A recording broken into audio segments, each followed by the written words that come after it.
మూసీ పరిసరాల్లో నిర్మాణాలపై ఆంక్షలు పెట్టింది సర్కార్. 50 మీటర్ల వరకు ఎలాంటి నిర్మాణాలు చేపట్టవద్దని ఆదేశించింది. 4 సీనియర్ ఆఫీసర్లతో కమిటీ వేసింది.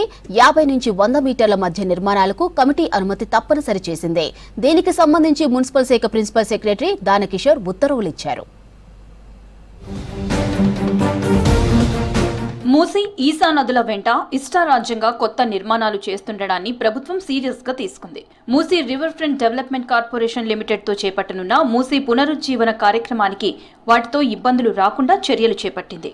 నదుల వెంట నిర్మాణాల నియంత్రణకు 4 సీనియర్ అధికారులతో కమిటీ ఏర్పాటు చేసింది.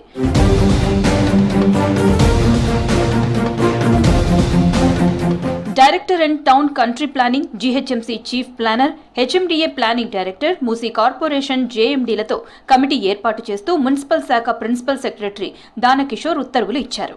మూసీకి 50 మీటర్ల వరకు బఫర్ జోన్లో ఎలాంటి కొత్త నిర్మాణాలు చేపట్టవద్దని, అలాగే 50 నుంచి 100 మీటర్ల వరకు మాస్టర్ ప్లాన్ ఖరారయ్యే వరకు కొత్త నిర్మాణాలకు అనుమతులు ఇవ్వొద్దని ఆదేశించారు.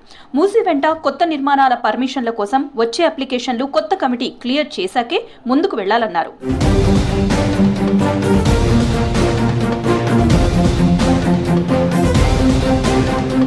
మూసీకి 100 మీటర్ల వరకు ప్రభుత్వ పనులు చేపట్టాలన్నా ముందస్తు అనుమతి తప్పనిసరని ప్రిన్సిపల్ సెక్రటరీ ఆదేశించారు. మూసీ, ఈసా నదుల వెంబడి ఉన్న ప్రాంతాల పునరుజ్జీవనం, అభివృద్ధి కోసం సమగ్ర మాస్టర్ ప్లాన్ రెడీ అవుతుందని ఉత్తర్వుల్లో పేర్కొంది. అయితే మూసీ, ఈసా బఫర్ జోన్లలో ప్రణాళికేతర నిర్మాణాలు జరుగుతున్నాయని, వాటికి అడ్డుకట్ట వేయకపోతే నదీ ప్రవాహానికి అడ్డంకులు ఏర్పడతాయని హెచ్చరించింది.